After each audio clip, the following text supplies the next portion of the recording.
ìyẹn lẹ́nìkan ẹ wá dúró tí Ọlọ́run jẹ́ yẹn ẹ wá dúró tí Ọlọ́run ṣe ìyẹn lẹ́nìkan wá sọ wípé onídúró mi ẹ̀ ṣe Ọlọ́run èso onídúró tèmi. Mo kí ẹ̀yin fans members mi ẹ má bínú gẹ́gẹ́ bí ẹ ti mọ àjọ máa dé pé ibi tí ọ̀rọ̀ bá ti bá mi lèmi ti máa ń sọ lórí awuyewuye tó ń lọ lórí social media láàrin àǹtí Tope Alabi pẹ̀lú ìyá wa Tolu Adelegan àti Yinka Alaseyori. Ọ̀rọ̀ yìí kìí ṣe pé bí àwọn èèyàn ń sọ̀rọ̀, àwọn bloggers ń sọ̀rọ̀, èmi náà wá wò pé kí n sọ̀rọ̀ náà. Mo béèrè àwọn ọ̀rọ̀ kan fúnra ara mi lọ́wọ́ ìyá wa Tolu Adelegan. Mo dẹ̀ rí òkodoro ọ̀rọ̀ mo rí gbámú. Ẹ̀yin fans members Tope Alabi, mo fẹ́ kẹ́yìn náà kẹ́ wo fídíò yìí. Ẹ wo fídíò yẹn, ẹ wo fídíò yìí.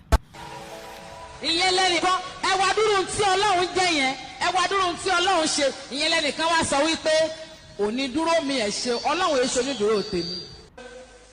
èmi náà láìkí orin yẹn jọ tí mo fẹ́ kọ báyìí ẹ̀mí mọ́ nígbẹ́nu ẹ̀ sàn.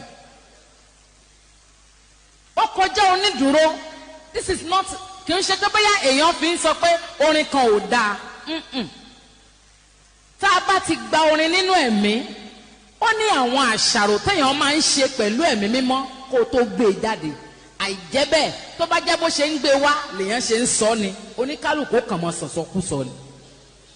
He has given us the brain to digest chew it very well, digest, eat it, gbé mì, then digest it, then bring it back to life. Ọlọ́run kọjá òní dúró. Njọ́ tèmi náà fẹ́ kọ́ ni mo tó mọ̀. Ó kọjá onídúró. Àwọn tí wọ́n tiẹ̀ ń kọ́ tí kì í ṣe àwọn lólórin yẹn gan, wọ́n tún bínú pé a tún sọ bẹ́ẹ̀ fún wọn. Ṣé tá a bá rò tọrọ ńlẹ̀? Àwa gan ti kọrin rí a change ẹ̀. Ṣé ẹ ti wá rí fídíò yẹn bẹ́ẹ̀ yẹn? Pé kì í ṣe pé bí àwọn pa irọ́ mọ́ àǹtí Tope ọ̀rọ̀ tó sọ ni. Báwo wá ni ọ̀rọ̀ sì kan Yinka Alaseyori? Nǹkan tó ṣẹlẹ̀ ni pé ẹni tó kọ orin tá à ń sọ yìí, orin onídùúró mi, ẹni tó kọ gbogbo kọ ní 2014. Orúkọ ẹnìyẹn ni Lady Evangelist Tolu Adelegan, ìlú Àkúrẹ́ ló wà. Mo fẹ́ kẹ́ gbọ́ orin náà.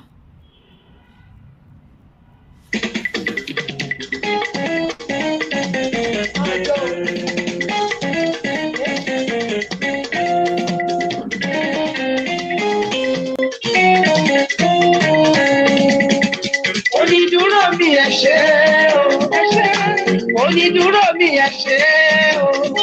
Ó bá jẹ́ ènìyàn ló dúró ni a sì máa sọ̀rọ̀ tí máa sọ̀rọ̀. Ó bá jẹ́ ènìyàn ló dúró ni a sì máa sọ̀rọ̀. Onídúró mi ẹ ṣé o. Ṣé ti gbọ́ bẹ́ẹ̀? Yinka Alaseyori, mo wá tún orin yẹn kọ. Màmá ò tí release video orin yẹn. Nígbà míì téèyàn bá wà ní bíi live performance or live show or concert tí inspiration bá gúnyàn, lára àwọn orin tí o ti compose gan tí o ti wọ studio fún, tàbí lè tó ti record tó ti record audio tó ti record video, o lè kọ ní concert. Ibi tí Yinka ti rí orin yẹn tiẹ̀ nìyẹn tó ń fi wá tún kọ. Ok, kẹ́lí mọ̀ pé Yinka tó orin yẹn kọ, ẹ gbọ́ orin yẹn lẹ́nu Yinka náà. Ìbàjẹ́ èèyàn ló ń dúró ni wọ́n á ti máa sọ̀rọ̀.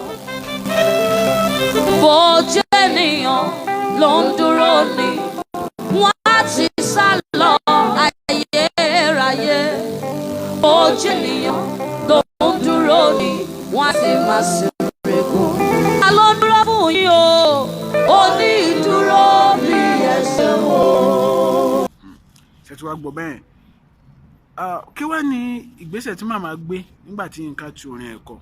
Ẹni tó súnmọ́ ẹni yẹn tó kọ yẹn, mo pè nǹkan wípé ẹ bá sọ̀rọ̀ òun kọ́ ló lórin yìí èmi ni Ọlọ́run fún ní orin yìí. wọ́n jẹ́ bí mẹ́ńtọ̀ sí Yinka báyà àwọn èèyàn wá gbé ìgbésẹ̀ tó yẹ bí àwọn gbé ìgbésẹ̀ tó yẹ àmọ́ ṣùgbọ́n màmá Tolu Adelegan wọn ti gẹ́gẹ́ bí ọ̀rọ̀ tí wọ́n sọ ẹ̀yẹ gbọ́rọ̀ tí wọ́n sọ ń bí báyìí. ṣùgbọ́n torí pé ẹni yẹn jẹ́ ọmọdé mi ìfẹ́ sọ̀rọ̀ jù torí pé ṣe mọ̀ pé ọmọdé ṣòro ṣẹ̀ so èmi kàn sọ fún àwọn tó súnmọ́ ẹ bá mi sọ fún òun kọ́ ló lórin yìí o Ọlọ́run ló fún mi ní orin yìí and that was all mi sọ nǹkan mi mo dẹ̀ gbé sí Facebook mo dẹ̀ parí ẹ̀. sẹ́yìn náà gbọ́rọ̀ ẹnu wọn pé kì í ṣe pé bí torí pé Yinka tí orin wọn kọ pé wọ́n bí wọ́n dì sínú wọ́n fi ọwọ́ ọmọ mu wọn dì Yinka sínú ṣùgbọ́n nǹkan tó wá padà wú ọ̀rọ̀ ẹ jáde ní ọ̀rọ̀ tí Tope Alabi wá sọ pé ẹni tó kọ orin yẹn pé igbá kan àwò kan directly or indirectly ó ń fi ọ̀rọ̀ yẹn bá màmá Tolu Adelegan ó ń fi bá wọn wí. sọyí wa. ó yà mí lẹ́nu wípé irú sista Tope Alabi bó lè sọ wípé ẹni tó kọ orin onídùúró mi tó Ọlọ́run fún mi wípé orin yẹn ò kì í ṣe orin tí ó yẹ kí Ọlọ́run ó fún yàn. ó yà mí lẹ́nu gan o torí pé sista Tope Alabi àwa ń wò ó lókè wípé Ọlọ́run ló ń fún ní orin títí ẹ̀ ṣùgbọ́n a ò mọ̀ wípé ó tún lè máa ba orin olórin jẹ́ wípé kò yẹ kí Ọlọ́run ó fún yàn ní sista Tope Alabi tó dẹ̀ gbé síta láàrin ọ̀pọ̀ èrò ló ti sọ ọ̀rọ̀ yẹn. nǹkan tí àwọn èèyàn wá fẹ́ kí àǹtí Tope Alabi mọ̀ ni pé kí Tope Alabi má máa wò bí ẹni pé òun nìkan ló ń gbọ́n tán òun nìkan ló ń mọ̀ tán òun nìkan ló ń mọ̀ nǹkan ṣe tán òǹkálùkù ló ní bí Ọlọ́run ṣe ń bá sọ̀rọ̀ Ọlọ́run ló ní ògo ó yé wa Ọlọ́run ló ní ògo then ẹ má mix ọ̀rọ̀ ẹ papọ̀ o ìyá wa Tolu Adelegan kò bínú Yinka Alaseyori o ọmọ ló jẹ́ sí ìyá oyè yín lóòótọ́ ló tún orin ìyá kọ ìyá ti rìkọ́ọ̀dì ọ́díò orin yẹn fídíò ẹ̀ ni ò tí ì jáde tóun fi tún kọ táwọn èèyàn dẹ̀ gbé orin yẹn kiri ló ọ̀pọ̀lọpọ̀ lórúkọ òun ló kọ lóòótọ́ pọ̀ kì í ṣe Yinka Alaseyori kì í ṣe òun ló kọ orin yẹn ìyá wa Tolu Adelegan àwọn ló kọ ó jẹ́ bí ọ̀rọ̀ ṣe jẹ́ ẹ má gbàgbé láti subscribe sí Afritage TV lórí YouTube kí ẹ dẹ̀ like Facebook page mi ire o Adéọmọdé ní orúkọ mi lẹ́ẹ̀kan sí ó dàbọ̀. bó bá jẹ́ ènìyàn ló dúró ni wọ́n ti máa kún kí ni ń ẹ̀yà Júdà mo dúpẹ́ o.